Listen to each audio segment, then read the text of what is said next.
Hello दोस्तों, कैसे हैं आप? आज हम बात करेंगे विटामिन डी थ्री के बारे में, जो फैट सॉल्युबल एक तरीके का विटामिन। नॉर्मली इसे विटामिन डी थ्री या फिर कोलिकैल्सिट्रॉल के नाम से जाना जाता है। अगर हम बात करें कि इसका इस्तेमाल कहाँ पे किया जाए या फिर किस तरह की बीमारियों में इसका इस्तेमाल किया जा सकता है, इसका ओवरडोज लेने से क्या नुकसान हो सकता है, तो इस वीडियो में हम विस्तार रूप से चर्चा करेंगे कि विटामिन डी थ्री क्या होता है, कैसे काम करता है। तो दोस्तों, वीडियो के अंत तक बने रहिए। आपके मन में जितने भी सवाल उठ रहे होते हैं तो उन्हें आप कमेंट बॉक्स में पूछ सकते हैं हमसे। चलिए शुरू करते हैं। सबसे पहले बात कर लेते हैं विटामिन डी थ्री की। विटामिन डी थ्री जो है ना, सभी कंपनियां बनाती है नॉर्मली।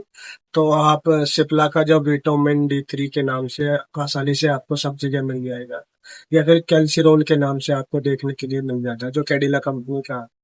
नॉर्मली कीमत की बात करें तो सभी की कीमत बराबर होती है। अगर एक पाउच की हम बात करते हैं तो 30 से 40 रुपए के बीच में आसानी से आपको मिल रहा है। अब बात कर लेते हैं कि विटामिन डी थ्री हमारी जो दैनिक दिनचर्या है इसमें क्यों जरूरी है।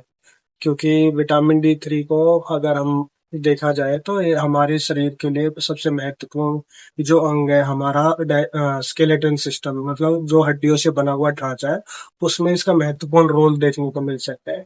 क्योंकि जब भी हम विटामिन डी थ्री लेंगे या हमारी बॉडी में विटामिन डी थ्री पर्याप्त मात्रा में होगा, तो ये क्या करता है कि हमारी बॉडी में जो कैल्शियम है, फोस्फोरस है, विटामिन ए है, इसके एब्जॉर्प्शन को काफी हद तक बढ़ा देता है।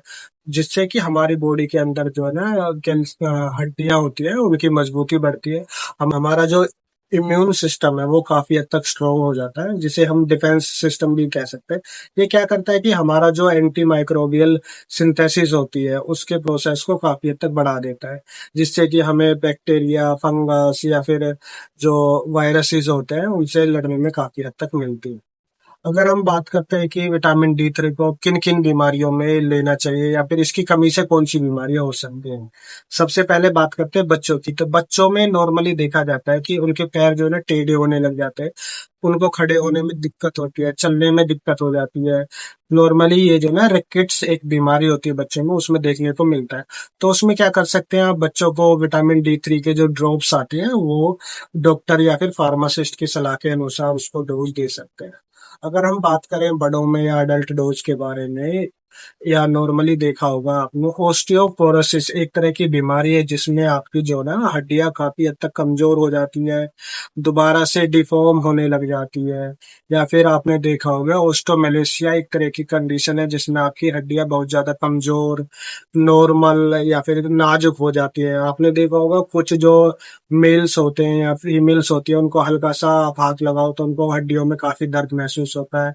या फिर अगर वो नॉर्मली गिर जाते हैं कहीं पे भी तो उनको आसानी से उनकी बॉडी में फ्रैक्चर्स देखने को मिल जाते हैं।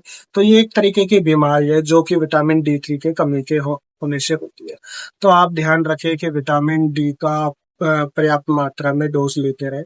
अगर इसकी डोज की बात करें, अगर आप सैचे ले रहे हैं तो नॉर्मली 60,000 आयु में इसकी जो स्ट्रेंथ आती है, नॉर्मली आपको सप्ते में एक लेने के लिए रिकमेंडेड किया जाता है डॉक्टर द्वारा नॉर्मली। बट अगर आपके अंदर विटामिन डी काफी हद तक कम है, या फिर आपकी एज जो है ना नॉर्मल एडल्ट जो हेल्थी ह्यूमंस होते हैं उनसे थोड़ी ज्यादा है, मतलब आप 50 से 60 के हेर फेर में आ चुके हैं, तो उस कंडीशन में आप vitamin D vitamin D three के जो सैचे आते हैं उनको आप सप्ते में 2 बार भी ले सकते हैं।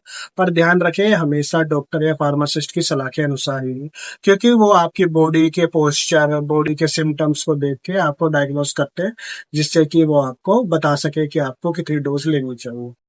दोस्तों, अगर हम बात करें कि विटामिन डी थ्री की कमी को हम कैसे पहचान सकते हैं नॉर्मली, क्योंकि हमारे डेली दिनचर्या होती है और हम नॉर्मली टेस्ट भी इसका नहीं कराते हैं क्योंकि थोड़ा कॉस्टली पड़ता है नॉर्मल जो आम लोगों के लिए। तो हम इसके सिम्टम्स पे ध्यान दे सकते हैं, जैसे कि हमें थकावट महसूस होगी, हमें काफी हद तक भूख लगनी जो है कम हो जाएगी, हमारी बॉडी से ऐसे लगेगा जैसे किसी ने खून चूस लिया है, नॉर्मली जैसे आपकी गर्लफ्रेंड या फिर आपकी बीवी चूसती है उस तरह से नहीं, मतलब आपको लगेगा कि जैसे मेरे अंदर से कुछ निकल गया है।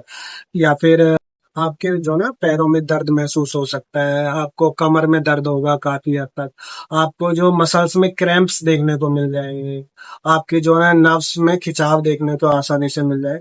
तो ये कुछ जो है नॉर्मल सिम्टम्स है, इनको देखकर आप पहचान सकते हैं कि आपकी बॉडी में विटामिन डी थ्री कम है या नहीं। अब बात कर लेते हैं कि विटामिन D3 के ओवरडोज लेने से क्या नुकसान हो सकते हैं। कई बार आपने देखा होगा ओवरडोज की कंडीशन नॉर्मली देखने को मिल जाती है।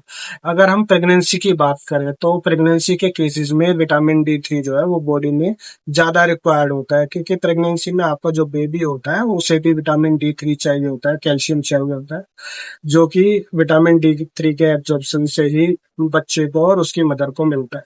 तो उस कंडीशन में कई बार डॉक्टर आपको एक नॉर्मली जो डोज होती है उसका डबल डोज लिख देते हैं। आपका जो ना पेट जो है अजीब सा महसूस हो सकता है, कई बार आपको उल्टी जैसा महसूस होना नॉर्मली देखा जाता है, या फिर आपकी जो है ना मसल्स जो कमजोर हो जाती है, लीवर या फिर किडनी में नॉर्मली स्टोन देखने को मिल जाता है। दोस्तों ये ध्यान रखने वाली बात है, अगर ओवरडोज लेते हैं तो स्टोन का भी इससे जो है ना बनने के चांसेस काफी हद तक बढ़ जाते हैं। और लास्ट है कि इससे कि हम जो है ना सोचना और समझने की जो हमारी क्षमता है हमारी बॉडी की, वो बहुत जो है ना कम हो जाए। दोस्तों आशा करता हूँ आपको ये जानकारी अच्छी लगी होगी। अगर आपको ये जानकारी अच्छी लगती है तो आप हमारी वीडियो को लाइक कर सकते हो, हमारे चैनल को सब्सक्राइब कर सकते हैं, और दूसरा उन दोस्तों को जरूर शेयर कीजिए जिनको विटामिन D3 बॉडी में काफी हद तक हो।